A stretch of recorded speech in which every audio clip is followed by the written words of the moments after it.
let me bring you doon sa letter na ito. Ang mga sinulatan doon ay mga estranghero, strangers, na na-scattered. That's the word diaspora. Ikinalat po sila, mga mananampalataya sila, na nandoon sana sila sa mga lugar na gusto nila manirahan dahil siyempre nandoon ang mga kamag-anak nila, nandoon ang mga friends nila, marahil nandoon din ang trabaho nila. So sa madaling salita, nandoon sila sa sinasabing comfort zone. Subalit dumating ang panahon na pinag-uusig sila doon at sila ay pinaalis doon. So, naging po silang mga biktima ng oprasyon at pinaalis nga sila doon, napunta sila sa iba't ibang dako. At ang ganong kalagayan, mga kapatid ko at mga kaibigan, kung hindi tayo marunong mag-respond ng tama sa ganong kalagayan, then hindi lang na mapapahiya ang Panginoon, masisira din ang ating buhay. So sa ganong setting na yun, mga kapatid, mayroong isang keyword na gusto kong balik-balikan ninyo, ang word na elect, yung elect doon sa verse 2. Na ang ibig sabihin, pinapaintindi na ang kanilang pagiging estranghero sa ibang lugar, ang pagkawala ng kanilang comfort zone at napunta sa isang lugar, hindi nga nila kagustuhan, pero kagustuhan ng Diyos. Okay? Madaling i-apply yan sa inyong mga sitwasyon, kung ano man ang kalagayan ninyo ngayon, materially, physically, spiritually, o kung ano pang mga kalagayan, socially, makinig ng maigi. Ito pang tatandaan ninyo, kung tunay ka na anak ng Diyos, kung tunay ka nga na pinananahanan ng banal na Espiritu, ipinanganak na muli, ang mga nangyayari sa iyo is God's appointment. We only have to learn how to respond to it. Para sa ganon, mabigyang kapurihan ang Panginoon at maging maayos pang ating buhay ayon sa kagustuhan ng Panginoon. So, dahil dito, pag-aralan natin ang mga talatang ito. Sabi sa 1 Peter 1:6, in this, referring po ito sa mga trials na dinadaanan po nila, you greatly rejoice. Grabe, no? Wala na sila sa comfort zone nila, nandoon sa lugar na sila ay estranghero, nahihirapan sila, pero grabe po ang kanilang kagalakan. Though now for a little while, if need be, you have been grieved by various trials. Human as they are, nandoon yung natural na pakiramdam, natural na emotion. They have been grieved. Hindi po ito na parang ang kanilang kagalakan ay nawala na ang lahat ng problema. Hindi po. Remember, ang Diyos ng Biblia na makapangyarihan sa lahat, kaya niyang paghaluin ang pain and troubles na ang maging kalalabasan ay kagalakan at kapurihan ng kanyang pangalan. Okay? And then sabi sa verse 7, that the genuineness of your faith, being much more precious than gold that perishes, though it is tested by fire, may be found to praise, honor, and glory at the revelation of Jesus Christ, whom having not seen, you love, though now you do not see him, yet believing, you rejoice with joy inexpressible and full of glory, receiving the end of your faith, the salvation of your souls. Tunay po ito na eksperyensya, mga kapatid ko at mga kaibigan, na ipinasulat po ng Diyos sa pamamagitan ni Apostol Pedro, hindi lang para sa mga estranghero noon sa kasalukuyang panahon na sinulat po ito, kundi maging sa ating kapanahunan ngayon at sa darating panahon. Dahil sinasabi ko po sa inyo, ito po ay circular letter na ang intensyon ay mapalagana po hanggang sa huling henerasyon. So, dito po, nakikita natin ang naging response po nila na nagdulot sa kanila ng grabing kagalakan at nagbigay ng lalo pang kapurihan sa Panginoon. Sabi diyan, you rejoice with inexpressible and full of glory. And then sa verse 7, sabi diyan, may be found to praise, honor, and glory at the revelation of Jesus Christ. So anong naging response po nila? Number 1, I believe, ito pang response nila, nagpatuloy po sila na nagtitiwala sa Diyos, sa Panginoon na nagligtas po sa kanila. Dahil alam nila na itong Diyos na ito, kilala nila ito, hindi lang sa pagkilala ng isip, hindi lang sa doktrina, kilala nila ito sa pagkilala ng puso, na ito ang Diyos na hindi kailanman mag-aapi sa kanila. He is too wise to commit mistakes and too loving to be unkind.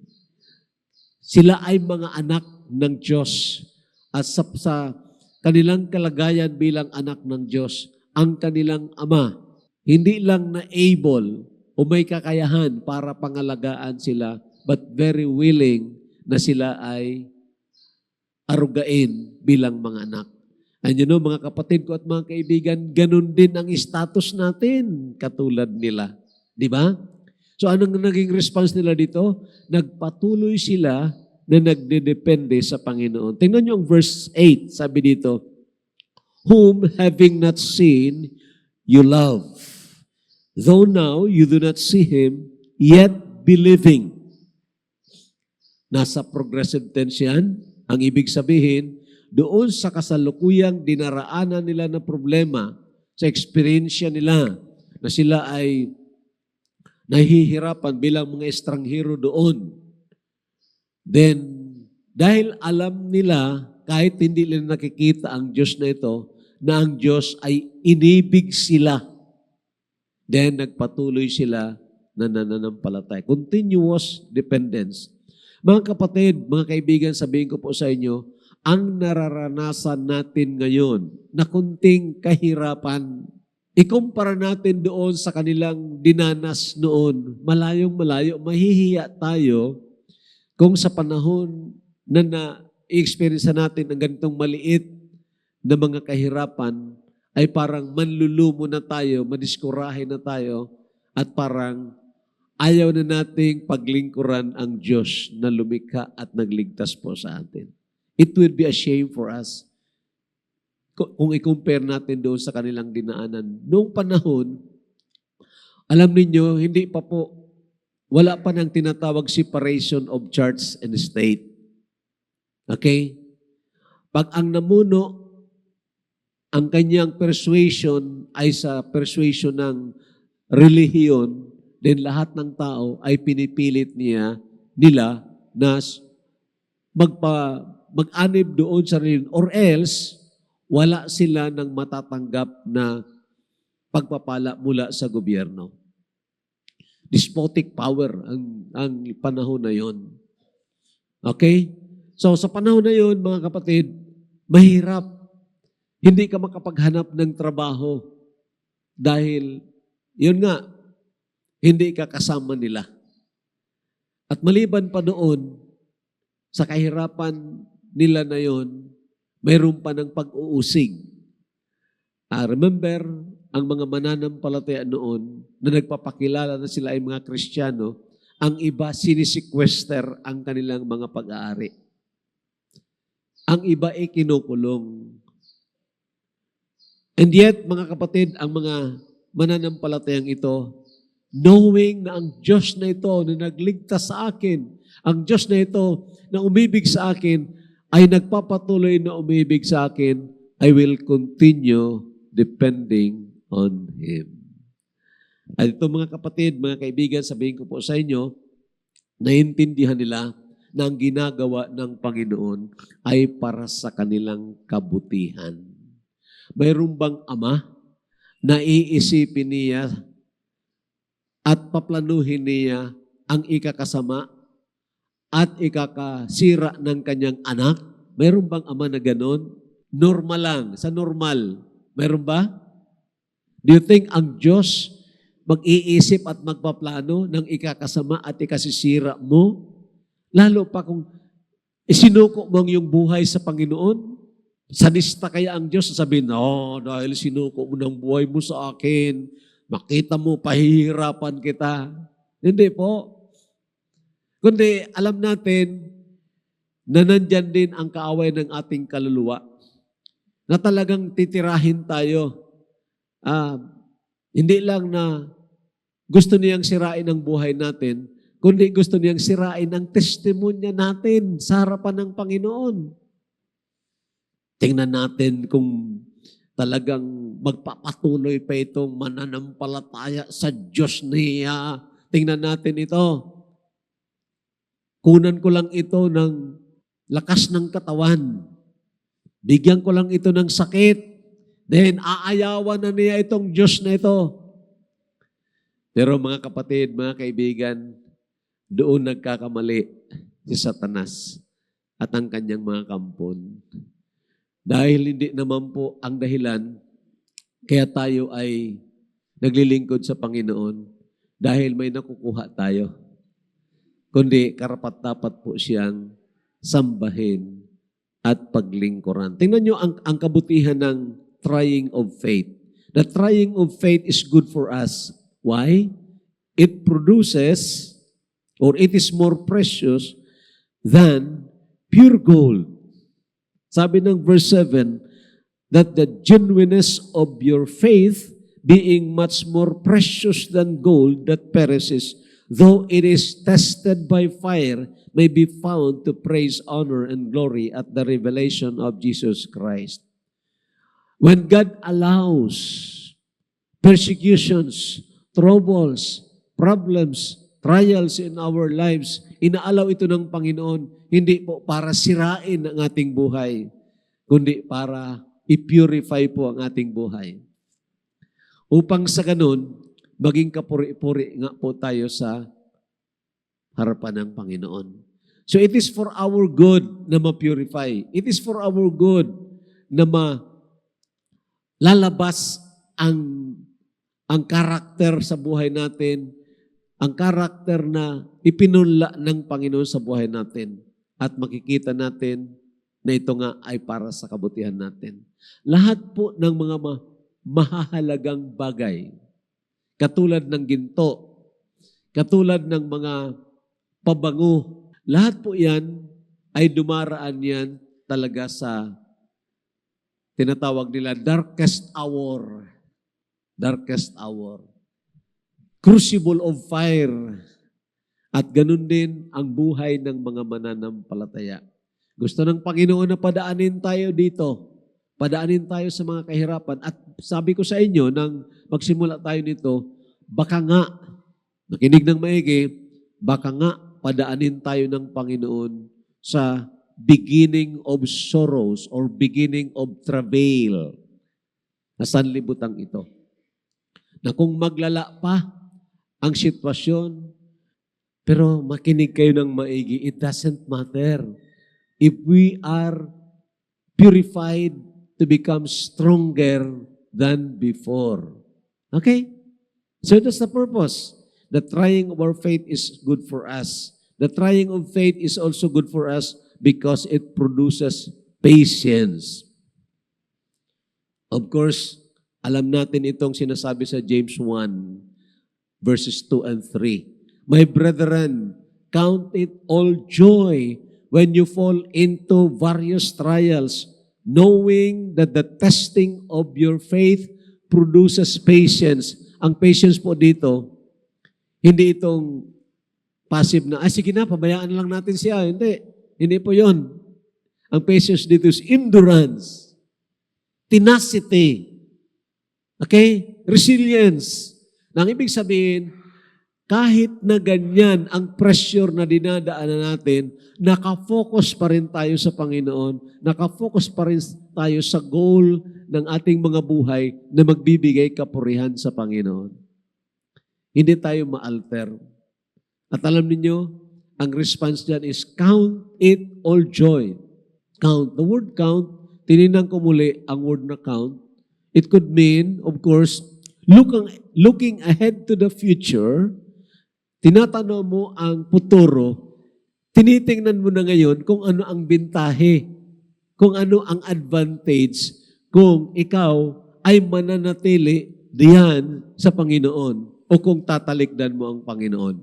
Parang katulad ni Moses, nasabi doon sa Hebrews chapter 11, pinili ni Moses, choosing rather to suffer affliction with the people of God than to enjoy the pleasures of sin for a season. Meron siya ng assessment.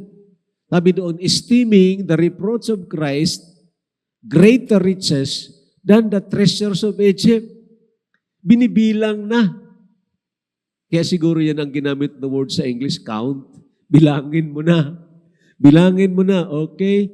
Lugi kaya ako? Kung patuloy ako na maglilingkod sa Panginoon, kung patuloy ko na sasambahin itong tunay at buhay na Diyos na nagligtas sa akin, lugi kaya ako? Kahit na nahihirapan ako o dahil nahihirapan ako, lugi kaya ako? Hindi. Hindi. Kung mag-compromise na lang ako, sundin ko na lang ang kagustuhan ng mga tao na kontra sa kagustuhan ng Panginoon. Siguro ko, ganansya ako doon. Okay? Magkakaroon ako ng medyo malaking pera doon. Pero kung bibilangin mo yan na ang iyong tinatanaw ay ang future advantage, hindi ka po lugi na tumayo ka sa Panginoon at sa pagsunod sa kanyang kagustuhan. Okay po. The testing of your faith produces patience. Then, pangatlo po dito, it proves whether we are rooted in Christ or not. Remember, mga kapatid, ang mga estranghero na ito, binanggit ko ata ito nung first lesson, ang word doon sa scattered is the word diaspora na nagsimula din sa salitang spores, that they are counted na para silang mga seed, mga punla. Inilagay ka ng Panginoon sa lugar na yan, kung saan man kayo ngayon inilagay ng Panginoon. Hindi para lang maghanap buhay doon o diyan. Hindi lang para magtrabaho ka, makakain kayo, makagawa ka o makapundar ka ng mga material na mga goals mo. Inilagay ka ng Panginoon doon birang punla. At sa pagiging punla mo doon, dapat ikaw ay nakaugat sa Panginoon. So, trials of faith will make you rooted in Christ. So, I think the best example itong Matthew chapter 13. Basahin po natin. But he who received the seed on stony places, this is he who hears the word and immediately receives it with joy. Yet he has no root in himself, but endures only for a while. For when tribulation or persecution arises because of the word, immediately he stumbles. So alam natin ito, na parable ng Panginoon, may apat na klaseng lupa dito. Yung matigas na lupa, yung mabato na lupa, yung matinik na lupa, at yung mabuting lupa. Dito, ang mabatong lupa, tinanggap niya agad ang salita. Wow, ang ganda maging mananampalataya. Makatitiyak ako na makapasok ako sa langit. Ang problema, kung ang nakita lang niya, katiyakan sa pagpasok sa langit, pero hindi niya nakita ang may-ari ng langit. Gusto siyang makapasok sa langit, pero hindi naman niya mahal ang may-ari ng langit. Yun ang sinasabi ko sa inyo, na easy believism or easy receivism. At marahil may mga mananampalataya na quote-unquote, ganyan, nakala nila dahil tumanggap sila sa Panginoon, then, okay, ligtas na ako, kaya ang buhay ko, bahala na kung anong kagustuhan ng Panginoon, basta ako ligtas na. Hindi nakaugat. Pagdaan ng tribulation, pagdaan ng problema, personal, o kaya makita niya sa iba, ganyan pala. Dahil hindi siya nakaugat, tatakbo siya, tatalikod siya. Ito po ang mensahe dito. Tinutulutan ng Panginoon ang mga trials of life, mga pagsubok sa buhay, para tayo po makita natin kung saan tayo nakaugat. Nakaugat ba tayo sa Panginoong Jesucristo? O baka nadala lang tayo ng agos? Alam niyong agos? Nung bago pa akong mananampalataya, mayroong agos na parang galing sa Protestant group, tapos napunta nag-attend doon sa amin. So maraming mga nagsidalo. And then of course, may mga naligtas, then may mga barkada na nahatak sila, marami rin. Pero maya-maya nawala. Ang iba nagbalik sa relihiyon. So nagtaka ako, bakit ganyan? Marahil nga hindi nakaugat. Sumunod lang doon sa agos. Parang katulad sa Book of Exodus, naalala ninyo? Lang lumabas sa Ehipto ang mga Israelita. May sumama doon, sabi ng salita ng Diyos, na mga mixed multitude. Intindihan niyo yun? Mixed multitude. Sumama lang. Hindi nakaintindi. And then, nang nandoon na sila, marching na doon sila sa wilderness, yun ang nagpasimula ng murmurings. Yun ang nagpasimula ng kaguluhan. Palaging reklamo ng reklamo ng reklamo. Marahil ganun ang nangyayari sa mga eklesiya, mga churches. May mga nakapasok na mga mixed multitude. Walang ugat. Hindi nakaugat. Kaya pagdating ng problema nawawala, hahanap ng ibang mga churches na walang problema. Pero hindi ka makakakita. Pag makakita ka, huwag kang mag-anib doon dahil sigurado ikaw ang maging dahilan ng problema. Okay. Alam po ninyo mga kapatid, kung mayroong pang nakakapangilabot na mangyari sa buhay ng isang taong nag-aakala na siya ay mananampalataya, okay, sa isang tao, yung madayaan mong yung sarili. Okay? Yung nagsasabi ka, wow, basta ako, pagdating ng rapture, makakasama ako sa Panginoon. Dahil hindi naman nawawala ang kaligtasan. Talagang ang tunay na naligtas, hindi nawawala ang kaligtasan. Basta ako tunay na naligtas, pero hindi na chine-check niya ang kanyang buhay kung talagang nandoon ang ebidensya ng kanyang pagkaligtas. What a great tragedy for a person who thought that he is a real Christian, and then when Christ comes, he is found to be fake. Ang tawag diyan, the tragedy of self-deception. At alam ba ninyo mga kapatid ko at mga kaibigan na sinasabihan tayo ng salita ng Diyos? Maraming mga pag-warning, mga babala sa atin. Be not deceived. Okay? I have a preaching in the YouTube about examine yourselves whether you are in the faith. Si Pablo, medyo nagdududa rin siya doon sa mga taga-Korinto. Sabi na, examine yourselves whether you are in the faith. Hindi po ba alam? Meaning, pwede mo malaman kung talagang tunay ka o hindi. Andiyan mga kapatid ko at mga kaibigan sa panahon ng trials, panahon ng mga kahirapan, sa panahon na parang mahirap sumunod sa Panginoon, doon mo makikita the genuineness of your faith. Doon makita ang mga genuine, ang mga tunay, mananatili po yan kahit na sa gitna ng kahirapan. Ang pang-apat, I believe na gusto nating makita pa dito sa response nila. Ang trials, of course, it is for our good kasi it would prepare us for more blessings so that we can be conduits of blessing to others. Lahat ng mga pagsubok na tinutulutan ng Panginoon, it's for our own good and for His glory and also for the good of others. As each one has received a gift, minister it to one another as good stewards of the manifold grace of God. Sa panahon ng mga kahirapan, mga kapatid, sa panahon ng mga trials, mga pagsubok, and we remain faithful to the Lord, nakita po natin na kahit na mawalan tayo ng anumang bagay, good health, material blessings, pero ang Panginoon, kaya tayong bigyan ng kagalakan. Palagi kong sinasabi sa inyo yan, ang mga taga-Korinto, taga-Macedonia, nasa gitna sila ng kahirapan. Grabe ang kanilang mga pagsubok, the trials of their affliction. Pero nag-uumapaw ang kagalakan sa kanilang buhay.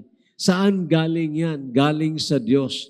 Dahil ang Diyos ng Biblia, kaya kaniyang bigyan ng kagalakan kahit na nasa gitna ka ng kahirapan. Tanong ko sa inyo, do you believe that?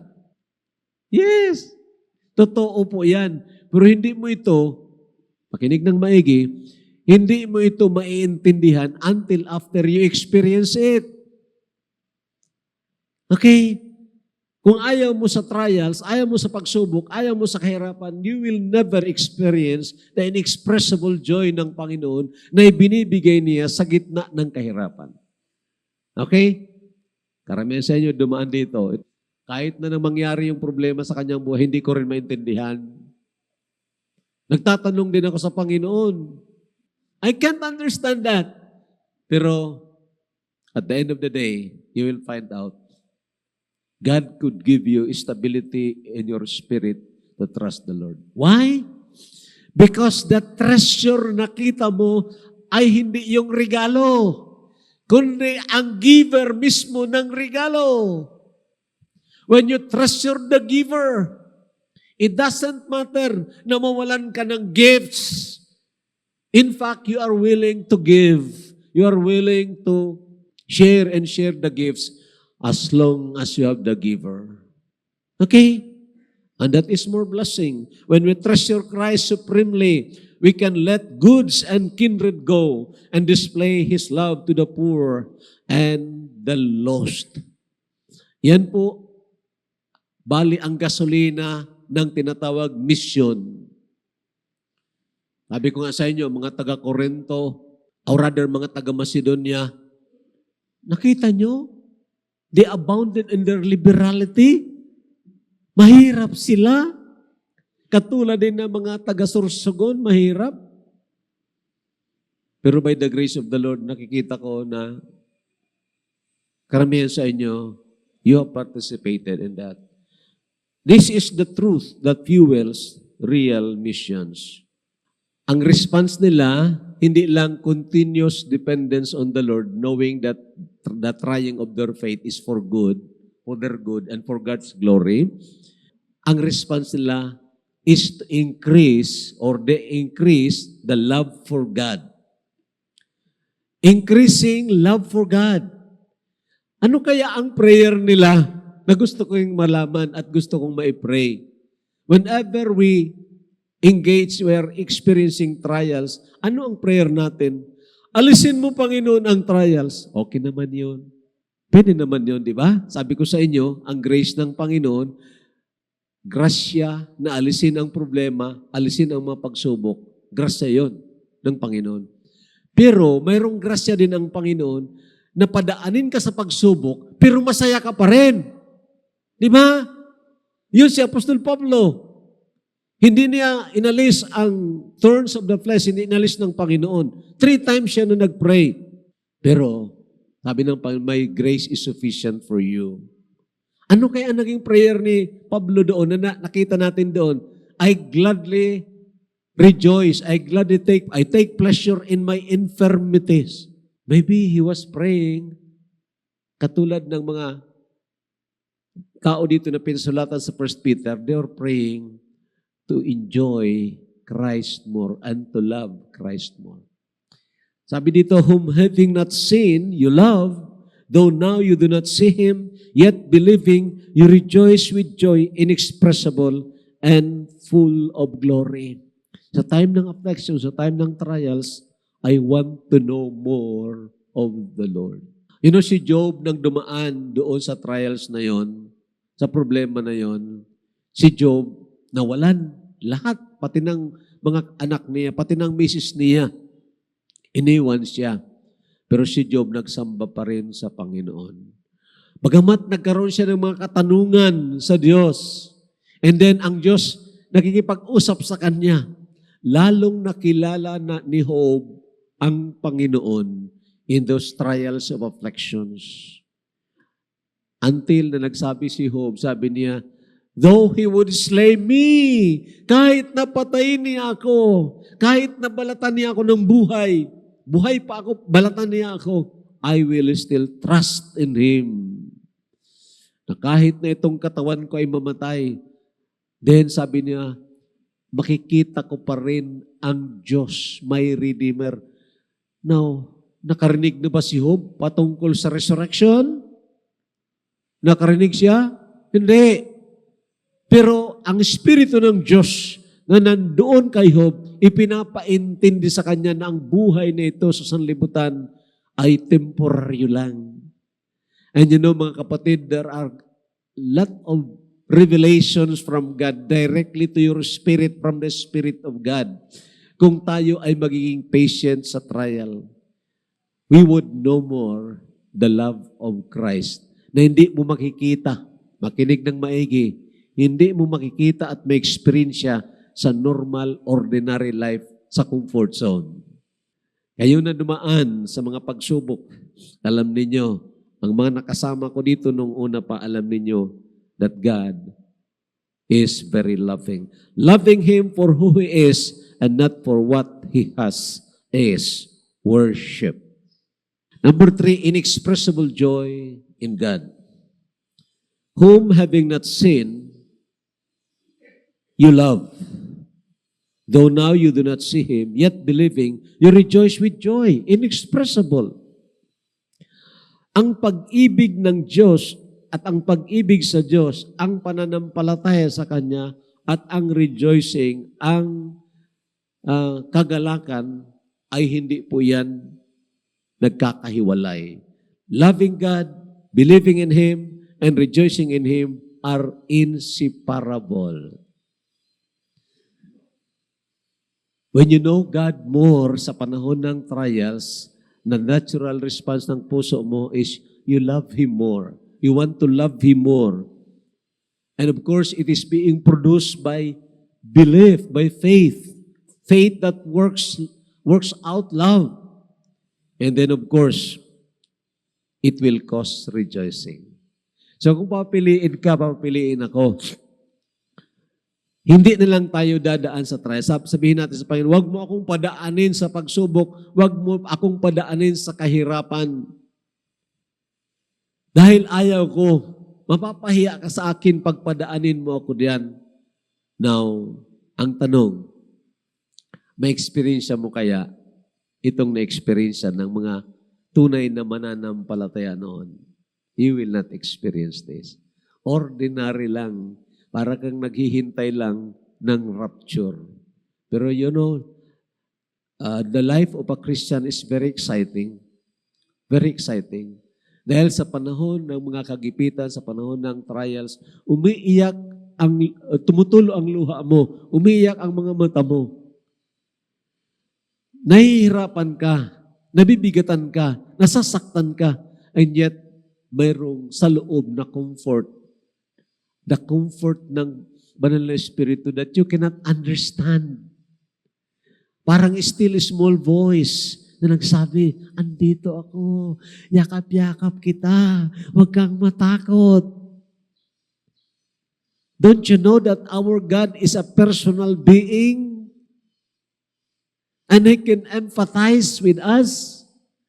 Kaya nga sabi ng Panginoon, ang Panginoon mismo, ay high priest natin na natatouch din siya ng ating mga infirmities. Kung nasasaktan ka, nasasaktan din ang Panginoon, and He want to sympathize and empathize. And when we learn or when we grow to love God, When we grow, na magtiwala sa Kanya, kahit na madilim, kahit hindi mo makita kung bakit nangyayaring ganito, then God can give you inexpressible joy. Tulungan tayo ng Panginoon. Rejoicing in Christ is a duty that we should earnestly pursue every day. Itong mga talata, delight yourself also in the Lord, and He shall give you the desires of your heart. Oh, satisfy us early with your mercy, that we may rejoice and be glad all our days. Many preaching ang pinag-preach ko na patungkol dito. But you know, this is a day-to-day experience dapat. Ang ma-enjoy natin ang Panginoon every day. And I tell you, it is a duty. Ang command dito is delight yourself in the Lord, not in the blessings. Delight yourself in the Lord. And then, ang prayer dito ni David, oh, satisfy us early. Si Moses dito nagpipray, Psalms 90. Satisfy us early with your mercy. Yun din lang sinasabi ko sa inyo na ginagawa ko rin. Pagkagising, Lord, thank you, buhay pa ako. I do not deserve to live even a day or in a moment if the Lord will deal with me according to my sin. Tama. Isang isip lang na masama. Pwede tayong patay ng Panginoon. And He's still just in doing that. Hindi siya magkakasala na gawin niya yan. Because He is a holy God. Pero bakit buhay po tayo? It is because of His mercy. So napakaganda, pagkagising mo ng umaga, hanapin mo agad na ma-enjoy ang Panginoon. Ha? Hindi yung pandesal, kape, hindi yung, ay nako, ang basura tumutunog na, kailangan ilabas ko na ang basurahan. Hindi ka pa nga nag-pray. Minsan, we are, over-engrossed with a lot of things at nawawala ang kagalakan natin sa Panginoon. Nang napakaganda at the outset of the day, hanapin mo agad ang Kanyang mukha. Early will I seek you, O Lord. And that is where the joy can be found. Now, mga kapatid, hindi po ito na parang theory lang. Ha? Hindi po ito theory. It's a real experience. And it should be a real experience to each and every one of us. Tulungan po tayo ng Panginoon. Another verse, serve the Lord with gladness, come before His presence with singing. Hindi pwede na ang paglilingkod sa Panginoon na you have a grumbling spirit or a murmuring heart. Hindi. Hindi yan katanggap-tanggap sa Panginoon. God is more interested in that attitude than in what can do. Now, bakit kailangan sinabi ito ni Peter? Why is it necessary for Peter to tell them about the responses? Okay? Alam naman nila, ganito ang nangyayari sa kanila. Bakit kailangan? I believe this one.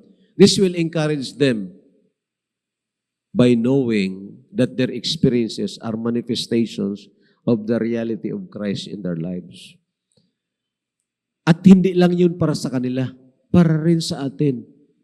Kung na-experience mo ang bagay na ito sa gitna ng kahirapan, ganun pa rin ang nangyayari sa buhay mo. Natitreasure mo pa rin ang Panginoon. Kahit na nagkasakit ka na hindi mo alam kung ano ang dahilan at parang walang kagamutan, pero you are enjoying the Lord, then maintindihan mo, manifestation ito na si Kristo ay nandyan sa iyong buhay.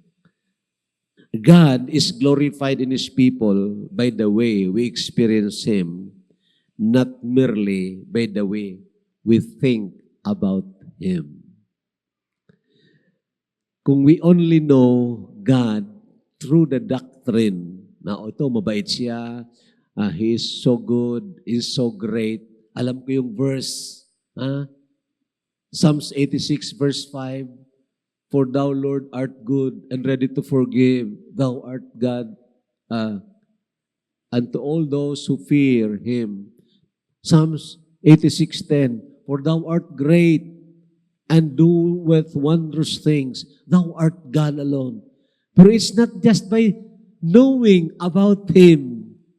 You will know more of Christ when you allow and accept the sufferings, the circumstances in your life na tinutulutan po ng Panginoon.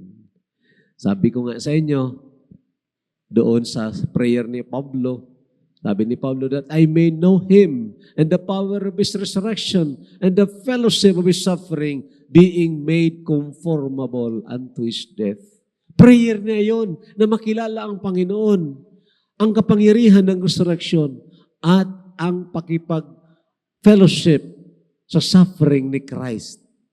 Sufferings for Christ truly should not be avoided. It must be invited. Naku, grabe naman si Pastor. Pagkakatakot ng sufferings, pagkatapos sabihin pa, Lord, tulutan mo na mag-suffer ako. Yes, kung kinakailangan para ang spiritual life natin ay mapalago. Kasi hindi tayo lumalago kung minsan, kung easy life. Sa easy life, di ba? Sa easy life kasi madaling mag-backslide. Oo. Madali mong isipin, pupunta ako doon. Napakaganda kasi doon. Pupunta ako doon. Wala namang problema yon. You can enjoy the creations of God, but do not enjoy that creations more than the Creator. But what about ang maisipan mo,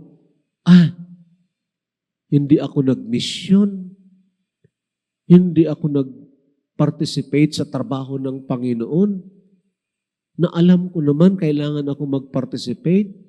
Oo, may trabaho sa bakon, mayroong cross-drive mission. Ano ang pwede kong gawin? That is the product of spiritual life. Ayun, pero ang easy life, alam nyo, ang naisipan natin, pag may pera tayo, hello, aminin, punta ako ng SM. Di ba, kung medyo mapera-pera na? What I'm saying, mga kapatid,